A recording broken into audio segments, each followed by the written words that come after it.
The continued story of Taryn, the assistant pig keeper. I'm glad you've stayed to listen. Now sit round, as Papa Bear reads a story.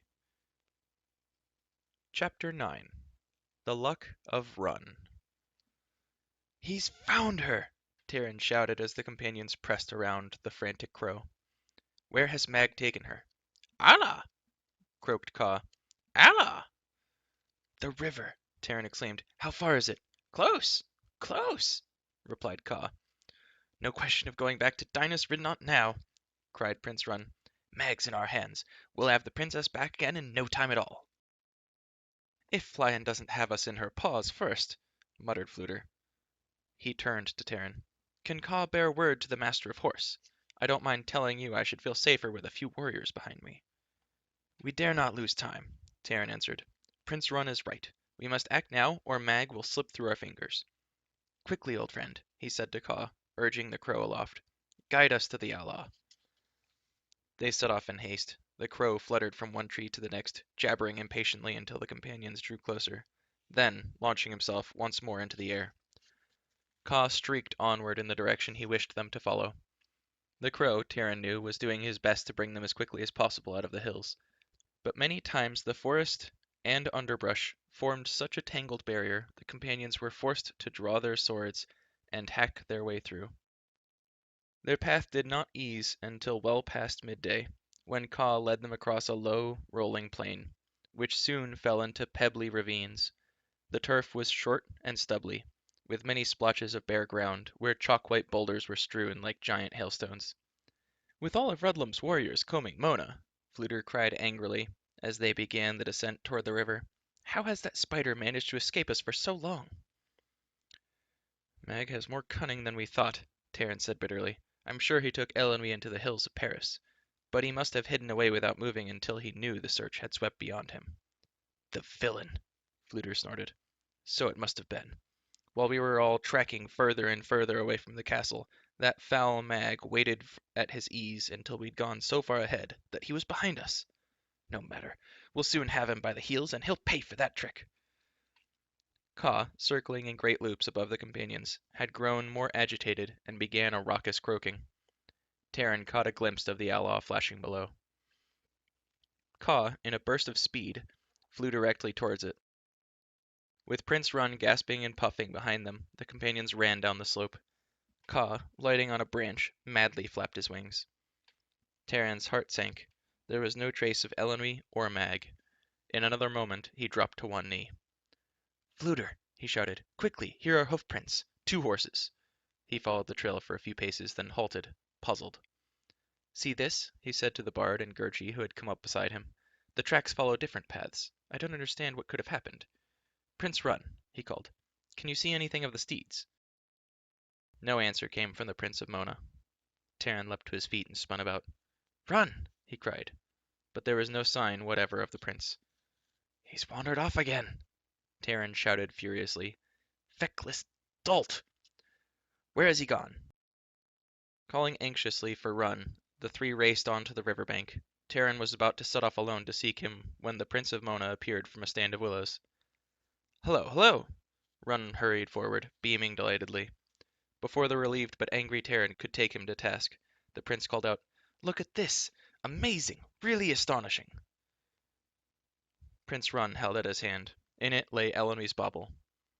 His heart pounding, Taryn stared at the golden sphere. Where did you find this? Why, over there, answered Run, pointing to a moss-covered rock. While you were looking at hoofprints, I thought I might go and search elsewhere to save us time. And this is what I found. He handed the bauble to Taryn, who carefully tucked it into his jacket. He's led us to fresh tracks, said Fluter, studying the grass. Something fairly large and flat has been dragged along here. He scratched his chin thoughtfully. I wonder. A boat? Could it be? Did that sneering spider have one ready and waiting? I shouldn't be surprised if he had planned it all well before Elenwy reached Mona. Taryn strode down the bank. I see footprints, he called. The ground is badly torn. Elenwy must have struggled with him. Yes, right there. And there she would have dropped the bauble. In dismay, he looked at the wide, rapid-flowing Allah. You have read the signs well, Fluter, he said. Mag did have a boat here. He set loose the horses and let them run as they pleased. Taran stood a moment, watching the turbulent water, then drew his sword. Come, lend me a hand. He called to Gurgi and the bard, and ran to the willows. I say, what have you in mind? Cried Run, as Taran chopped hastily at the lower branches. Making a fire? There's hardly any need. We can build a raft, replied Taran, throwing the cut branches onto the ground. The river has helped Mag. Now it shall help us. The companions ripped vines from the tree trunks and lashed the cut branches together, lengthening the makeshift cords with strips torn from their own garments. Ungainly though it was, and looking more like a bundle of kindling wood, the raft was soon ready, but no sooner had Taran begun tying the last knots in the tangle of vines and rags, than Gurgi shrieked in fear. Taran leaped to his feet and spun around, as Gurgi gestured wildly toward the trees further up the riverbank. Lion had burst from the woods. The great tawny mountain cat halted for an instant, one paw raised, her tail lashing, her eyes blazing at the companions, who fell back in terror. The raft! Taran shouted. Into the river with it! He seized one end of the clumsy craft and struggled to haul it to the water. Still yelling, Gurgi ran to aid him. Prince Run toiled as best he could to help. The bard had already splashed into the stream, where he stood hip-deep in the current and heaved at the branches. Lion's tufted ears cupped forward and her whiskers twitched as her glance fell on the bard. From her throat arose not a savage roar, but a bell-like questioning cry. Eyes shining with a strange glow, she loped forward on huge padded paws. Purring loudly, the mountain cat made straight for the frantic bard. Great Beelin, cried Fluter, she wants me back again! It was then that Kaw, perched on a low branch, beat his wings and launched himself against Lion. Squawking and croaking at the top of his voice, the crow swooped down on the astonished beast. Lion stopped in her tracks and roared angrily. Flying at full speed, Kaw passed within a hairbreadth of Lion's mighty head, striking out with his wings and pecking at her with his sharp beak. Taken by surprise, Lion fell back on her haunches and turned to face the crow. Kaw veered in a tight circle and swooped again. Lion sprang into the air, claws unsheathed and slashing. Taran cried in dismay as a cloud of feathers floated downward, but an instant later he saw the crow still aloft and plunging again toward Lion. Dancing in front of her like a large black hornet, Kaw jabbered impudently as though daring the beast to catch him, flapped his wings in her face, and sped away once more. At his next dive, which brought him so close that Lion's teeth snapped shut on one of his tail feathers, Kaw seized and tweaked a curling whisker. Yowling furiously, forgetting the bard and the struggling companions, Lion raced after the crow, who flapped from the riverbank into the woods. Lion followed, and her roars echoed among the trees. With a final heave, the companions flung the raft onto the river and scrambled aboard. The current snatched and spun the craft, nearly capsizing it before Taran could thrust a pole into the water. Fluter and Gurgi fended the raft off a threatening boulder. Prince Run, drenched to the skin, paddled desperately with his hands. In another moment the raft righted itself, and the companions skimmed rapidly downstream. Fluter, whose face had turned deathly pale, gave a sigh of relief. I feared she had me for sure. Believe me, I couldn't stand another bout of harping like the last one. I hope Kaw fares well, he added anxiously. Kaw will find us again, Taran assured him. He's clever enough to stay out of Lion's reach until he knows we're safe. If she keeps chasing him, I'm certain she'll have the worst of the battle. Fluter nodded, then turned and glanced over his shoulder. In a way, he said, with a note of regret in his voice, it's the first time my music has really been, in a manner of speaking, sought after. In this case, if it weren't so dangerous, I should call it downright complimentary. I say, called Prince Run, crouching at the front of the raft, I don't mean to complain after all the work you've done, but I think something's breaking loose. Taran, busy steering, glanced down in alarm. The hurriedly knotted vines had begun to give way. The raft shuddered in the swift current. With the pole, Taran thrust deeply for the river bottom, seeking to bring the raft to a halt. The current bore it onward, and the branches bent and twisted as the water poured through the gaps. One of the vines parted, a branch ripped free, then another. Throwing aside the useless pole, Taran shouted for the companions to jump clear.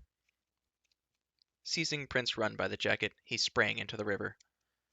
As the water closed over his head, Prince Run kicked and struggled wildly. Terran tightened his grasp on the foundering prince and fought his way to the surface. With his free hand he clung to a boulder and gained a foothold among the shifting stones. Heaving with all his strength, he dragged Run ashore and flung him to the bank. Gurgey and Fluter had managed to catch hold of what remained of the craft and were hauling it into the shallows. Prince Run sat up and looked around. "That's the closest I've ever been to drowning," he gasped. "I've often wondered what it was like, though now I don't think I should care to know." "Drowning?"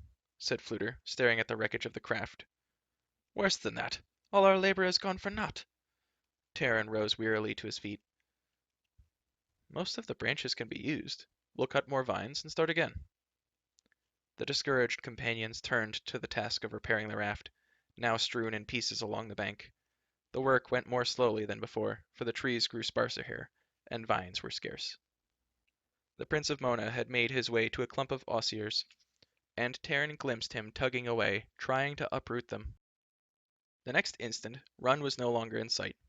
With a shout of alarm, Terran dropped his armload of vines and ran towards the spot, calling Run's name. The bard looked up. "Not again," he cried. "If there were a field with one stone, he'd trip over it. A flam is patient, but there are limits." Nevertheless, he hurried to join Terran, who was already kneeling among the osiers. At the spot where Run had been standing was a gaping hole. The Prince of Mona had vanished. Chapter 10. The Cavern. Heedless of Fluter's warning shout, Terran leaped into the pit and slid quickly past a mesh of torn roots. The hole widened a little, then dropped straight. Calling for the bard to lower a length of vine, he let himself fall, then scrambled to his feet and struggled to lift up the unconscious Run, who was bleeding heavily from a gash at the side of his head. The end of the vine dangled from above. Terran seized and lashed it securely under the prince's arms, shouting for Fluter and Gurgey to pull him up. The vine tautened, strained, and snapped. Earth and stones showered from the raw sides of the hole. "Beware!" Terran cried. "The ground is giving way." "Afraid you're right," Fluter called back. "In that case, we'd better give you a hand from down there." Terran saw the soles of Fluter's boots plunge toward him. The bard landed with a grunt, and Gurgey, whose hair looked as though it had scraped away most of the dirt from the hole, tumbled after. Prince Run's eyelids fluttered. "Hello, hello," he murmured. "What happened? Those roots were surprisingly deep." "The land must have been eaten away along the river bank," Terran said. "When you pulled, the strain and weight must have opened up this hole. Never fear," he added quickly. "We'll soon have you out. Help us to turn you. Can you move at all?" The prince nodded, gritted his teeth, and with the companions lifting him, began painfully clambering up the side of the pit, but he had gone no more than halfway when he lost his handhold. Terran scrambled to block his fall. Run clutched wildly at a root and hung poised for a moment in midair. The root tore free, and Run plummeted downward. The wall of earth rumbled as the pit collapsed around them. Terran flung his arms against the rush of soil and shale. He was thrown down. The ground cracked at his feet, fell away, left him spinning into nothingness. A violent shock stunned him. Loose earth filled his nose and mouth. Lungs bursting, he fought against the weight pressing for the life from him. It was only then he realized he had stopped falling. His head still reeled, but he twisted and clawed his way through dirt and pebbles. He heaved himself upward, breathing once again. Gasping and trembling, he dropped at full length on a sloping, rocky floor. In darkness so deep it seemed to suffocate him, at last regaining strength enough to lift his head, he tried vainly to peer through the shadows that filled his eyes. He called to the companions, but no one came. His voice rang with a strange, hollow echo. In despair he shouted once more. "Hello, hello!" called another voice. "Prince Run?" Terran cried. "Where are you? Are you safe?" "I don't know," answered the prince. "If I could see better, I could tell you better." Raising himself to hands and knees, Terran crawled forward. His groping fingers met a shaggy mass that stirred and whimpered. "Terrible, oh, terrible," moaned Gurgey.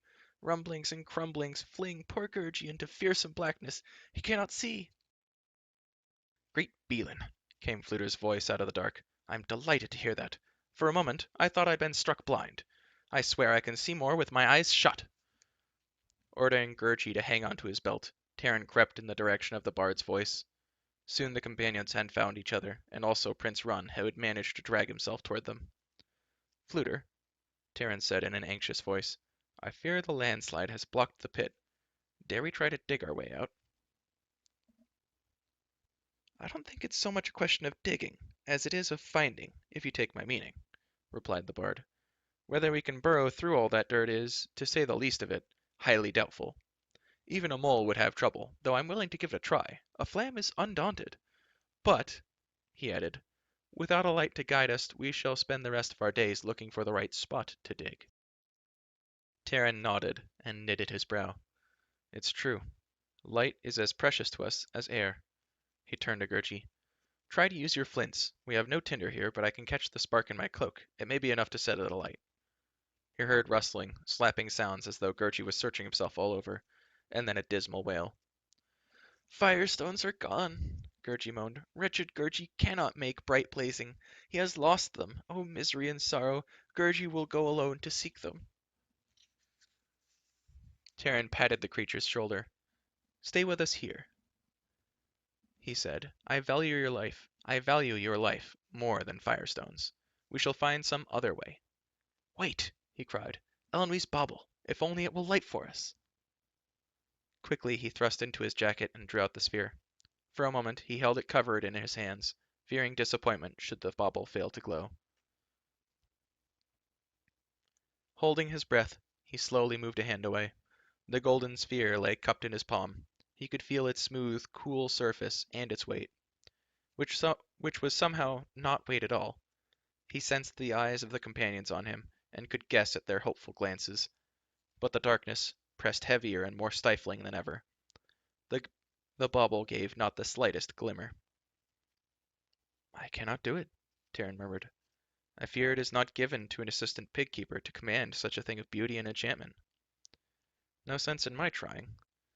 "No sense in my trying," said Prince Run. "I know I can't make it work. The very first time I held it, the thing blinked out the moment it was in my hands. Surprising. The Princess Elenwe could light it so easily." Terran groped towards Fluter and put the sphere into his hand.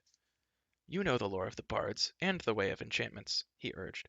"Perhaps it will obey you. Try, Fluter. Our lives depend on it." "Yes, well," replied Fluter, "I must admit I have no great skill in these things. The true lore of the bards, sorry to say, has always been a little beyond me. There's simply too much to know, and I could never squeeze more than a drop or two into my head. But a flam is willing." Moments passed, then Terran heard Fluter sigh with discouragement. "Can't get the hang of it," muttered the bard. "I even tried rapping it on the ground, but that doesn't do either. Here, let our friend Gurgey have a go at it."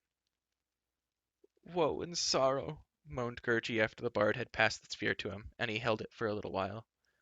"Even with teasings and squeezings, even with battings and pattings, unhappy Gurgey cannot bring golden winklings." "A flam never despairs," cried Fluter. "But," he added dolefully, "I'm coming rapidly to believe this pit will be our grave, without even a decent mound to mark the spot. A flam is cheerful, but this is a disheartening situation, no matter how you look at it."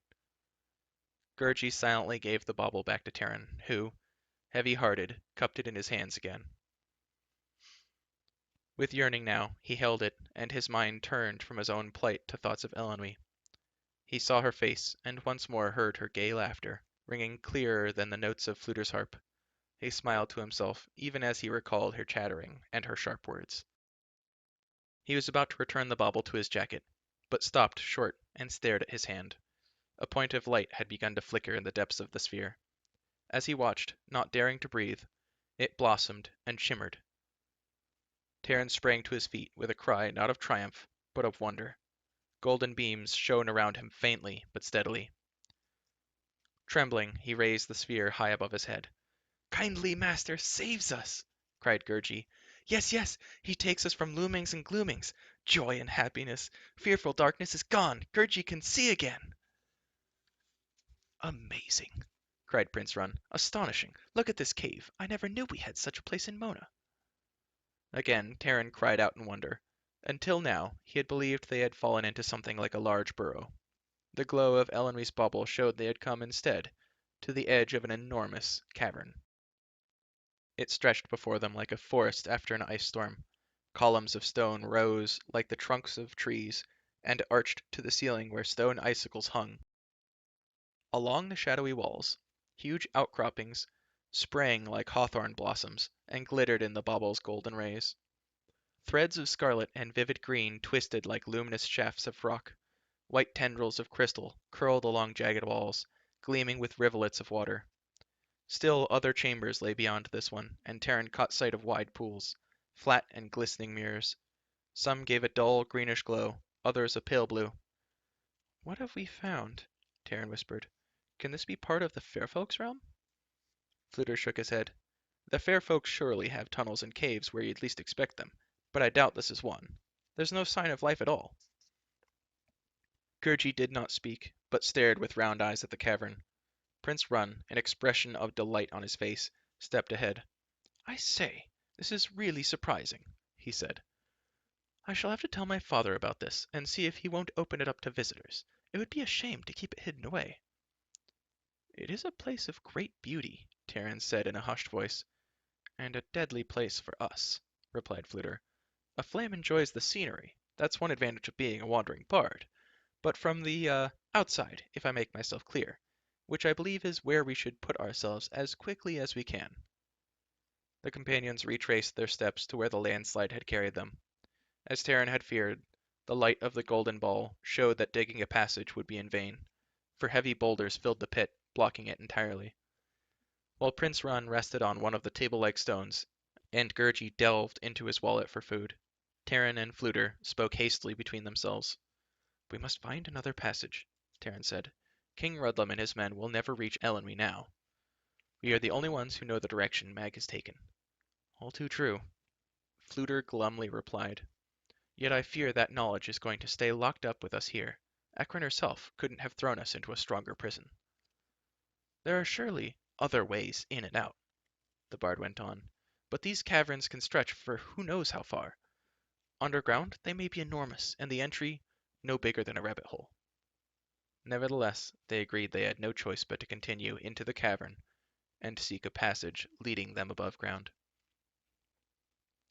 Keeping the Prince of Mona protectively between them, Terran and the bard set off through the forest of stone, with Gurgi trotting behind and clutching Terran's belt. Without warning, Prince Run suddenly cupped his hands around his mouth and shouted, "Hello, hello!" at the top of his voice. "Anyone here? Hello!" "Run!" Terran cried. "Be silent! You will bring more danger on us." "I should hardly think so," answered Run innocently. "It seems to me that finding someone, or something, is better than finding nothing at all." "And risk our necks doing so?" Terran retorted. He halted until the echoes had died away. No further sound came from the reaches of the cavern, and Terran warily beckoned the companions forward. The ground dipped, and they found themselves amid stones that jutted like huge teeth from the ground. Farther on, the cavern floor rolled and twisted in high waves and deep valleys, as though a stormy sea had been frozen motionless. Another chamber held massive piles of rocks, and tall mounds, that had taken the fanciful shapes of unmoving clouds. Here, the toiling companions rested a moment, for the path had narrowed and grown more difficult. The air was heavy, stagnant as swamp water, and chilled them to the bone. Terran urged them to their feet once again, anxious to find a tunnel leading upward. But fearing more and more that their search would be long and painful, a glance at the bard's face told Terran that Fluter shared his fears. "I say, there's an odd thing," called Run, pointing to a tumble of rock. It was indeed one of the strangest shapes Terran had seen in the cavern, for it looked like a hen's egg sticking halfway out of the nest. The stone was white, smooth, and somewhat pointed at the top, crusted here and there with patches of lichen, and stood nearly as tall as Terran himself. What at first resembled a nest was a tangled, discolored fringe of coarse strands that seemed to balance on the edge of a sharp drop.